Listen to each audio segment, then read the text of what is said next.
This $10 NFL parlay for week 4 could win you $1,000. It's Austin joined by Logan from Calling Our Shot. We've each cooked up a parlay that will do just that. Turn $10 into over $1,000 for this NFL Sunday. Before we recap last week's parlays, do us a favor, hit that subscribe button, drop a like too, and if you want to let us know your favorite parlay legs down below in the comments, definitely go do that. And we are on DraftKings today, so a quick DraftKings promo. They have a great bonus offer if you are new to DraftKings, where I think they have better odds for than FanDuel's bets for exactly the legs we're talking about. You can get $200 in bonus bets and up to $150 in no sweat bets on the NFL. You can check out the description. We have a bunch of details for it. You sign up with the link in the description, make a $5 money line bet, and you get those $200 in bonus bets. But let's recap. I'll recap mine, and then Logan will recap his parlay when he starts talking about his. But mine, well, last week, I'll just throw it up on the side of the screen. Last week I did go 1 for 5, so I only cashed one leg, lost 4.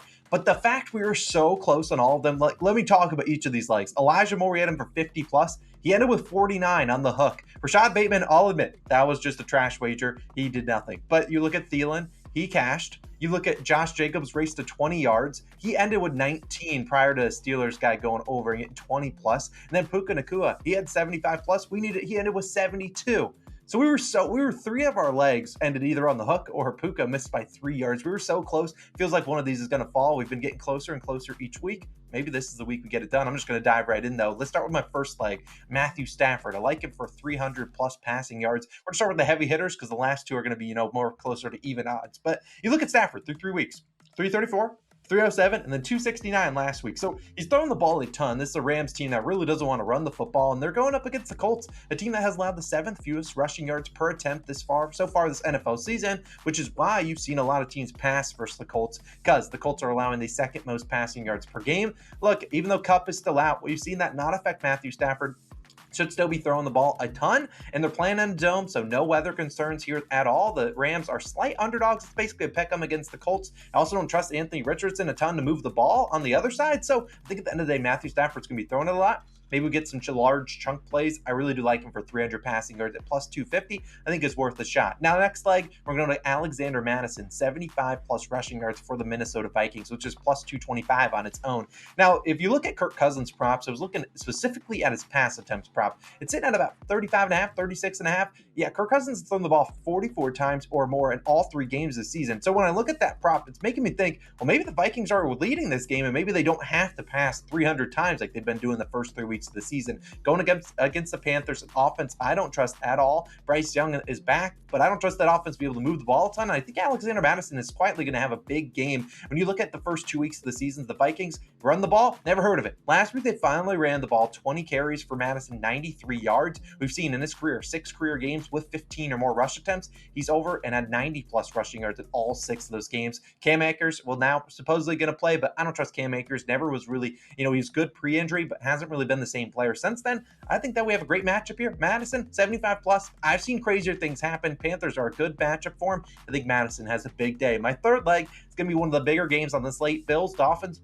I needed some skin in this one. I'm going Jalen Waddle, 75 plus receiving yards at plus 155. Now, Waddle returns back from a concussion. He did miss last week's game. Should be a full participant. He should be ready to go, play his full, complement of snaps. And like I said, this is a high over-under at 53.5 in this Buffalo game. And we could see the Dolphins potentially trailing in this one. They are underdogs in this spot, which is crazy considering they just dropped 70 points on the Broncos. But I expect Buffalo, who is going to be down their starting safety, Jordan Poyer, they're going to play conservative. They're going to try to limit that Tyreek Hill, deep bombs. They're going to try their best to stop Tyreek Hill, the number 1 option on the Dolphins. And I think that leads to Jalen Waddle getting some open opportunities, getting some one-on-one, crossing routes, one-on-one routes. And Jalen Waddle has a good connection with Tua Tagovailoa. We already saw first 2 weeks of the season. Jalen Waddle had 75 plus, had 76 or 78 and 86 yards last year versus Buffalo at 102 and 114. Well, I would love if you got 100 plus. I think you get a 75. And then my final 2 legs are going to be 2 props that I really do like. And we have a separate player props video. So if you want to go check out those, we have plenty more player props. That video was posted earlier on Saturday. Go check it out. I got a ton of props in that video. Derrick Henry is one of my favorite one, over 16.5 rushing attempts. So just plus 100 as we record this. This is, like I said, this is one of my favorite props. I talk about it in more in-depth in that video. So go check out that one after this one. You'll see a bunch of other props. But look, I really do think that the Titans are going to take the ball out of Tannehill's hands and give it to Derrick Henry, a guy that only had 11 rush attempts last week. Really has not had a great start to his season, but we know when the Titans are at their best is when they're running the football with Derrick Henry. I think this is a good spot to do it at home, coming off a terrible loss against the Bengals, a team that their offense just hasn't looked good. Joe Burrow still probably pretty injured here. So I do think that Derrick Henry can get you 17 rush attempts. That's not too crazy. And then the last leg is going to be Quentin Johnston, the rookie, the Chargers rookie, that is, over 29.5 receiving yards. If you want to feel bold, go up to 50 plus for him. But I rather trust him at 29.5 for 30 yards. We saw Mike Williams last week, torn his ACL.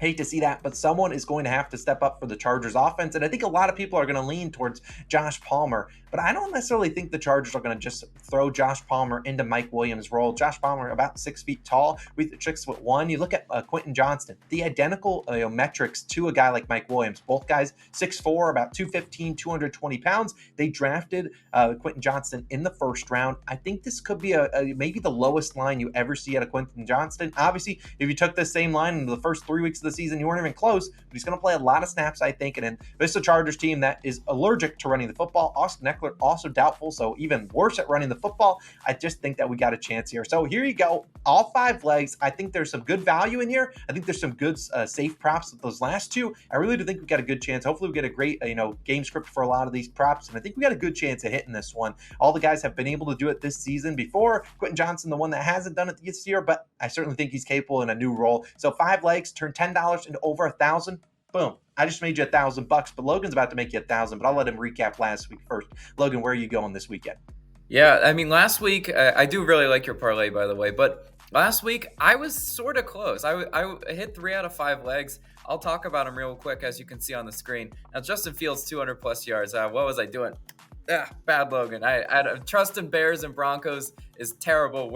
I'm not doing that this week at all. I had over 1.5 passing touchdowns for Andy Dalton. That was a great, almost plus 200 value winner leg there. We had 100 plus rushing and receiving for Jahmyr Gibbs. He got close. He got like 80 something yards. He barely missed it. He had like no receiving yards in there, which was just tough to see. So he came close. We had Chris Olave 75 plus. He easily hit that. And we had Devontae Adams over in 5.5 receptions. He easily hit that. So again, last week, I feel like we're knocking on the door. We're getting closer each week. And let's talk about this week, because I do like what I have this week. We're going to Calvin Austin of the Steelers, 50 plus receiving yards, plus 240 odds on this leg individually. Look at Calvin Austin. He's not necessarily the flash that George Pickens is, but he's coming off 2 receptions for 72 yards week last week. He's a big play, explosive receiver. In that game, he had 6 targets as well. He's had 6 targets in 2 out of 3 games this season, which is kind of what I want to see if I'm taking a guy for 50 plus receiving yards. He's facing a Houston defense that gave up 288 passing yards last week, so their secondary is not all that great. He should have a matchup he's able to exploit. We know the Pittsburgh Steelers. They try to run the ball. They don't have success running the ball, and so that ultimately relies on the passing attack a lot more. I'll take Calvin Austin as my first leg. Now we're going to another receiving prop, a much bigger name receiver. I'm taking Jamar Chase of the Bengals, 100 plus receiving yards, plus 150 on this one individually. I think this one should be even odds, to be honest. No, I'm just kidding. But playing in a pass-first offense like the Bengals, I liked what I saw from the Chase-Burrow connection last week. Running the ball, the Bengals don't really want to do that. They abandon their run a lot more than they should, which is fine in this case, because look at Jamar Chase, 12 catches on 15 targets for 141 yards last week.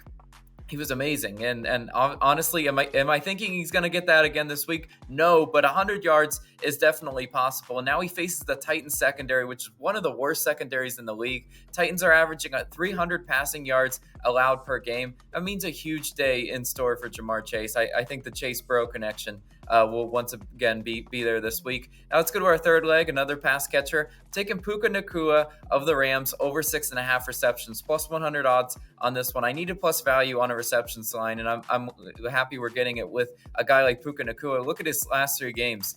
5, 15, and 10 receptions. The 5 is kind of looking like an outlier because the target share is definitely there. We know Stafford loves Nacua, and he loves him in that short and intermediate areas. And the best thing I like about Puka Nacua is he's able to just sit in the zone coverage like a veteran of like 10 years. It's kind of crazy how him and Stafford immediately have that chemistry. I definitely think he's in line for another high volume receptions game. And next leg, another receptions prop. I'm taking Gerald Everett of the Chargers, over 3.5 receptions, plus 105 odds on this one.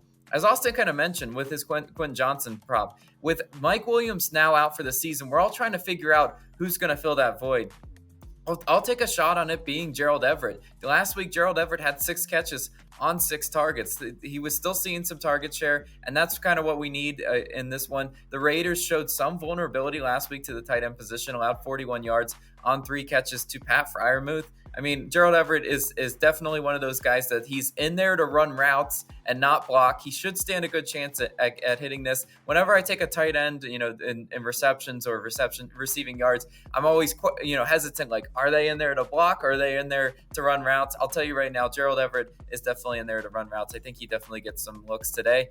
And our last leg, it's an anytime touchdown leg. I'm taking Kenneth Gainwell of the Eagles, anytime touchdown, plus 205 odds on this leg individually. Now, I do really like the value on this one as a standalone leg. Gainwell doesn't have a touchdown this season, but his first will come today. That's my not so bold prediction. He plays a ton of snaps, splitting time with DeAndre Swift. As a DeAndre Swift fantasy manager, I'll tell you right now, Kenneth Gainwell is not going anywhere anytime soon. The Eagles love the split backfield with Gainwell and Swift, and he has 14 carries in each of his last 2 games. Their volume is still there. We look at what Washington did last week. They gave up a rushing touchdown to Latavius Murray. Their rushing attack or rushing defense is not all that. It doesn't strike fear into my heart. We know how great this Eagles offensive line is. They're getting ridiculous push for Swift and for Gainwell.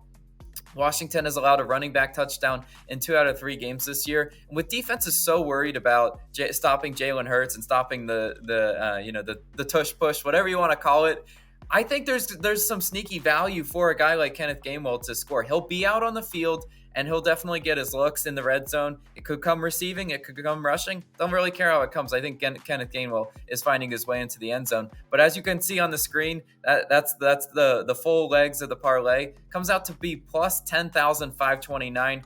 Austin, I really like this one. And like I said, week by week, we're getting closer. I think this is finally the week.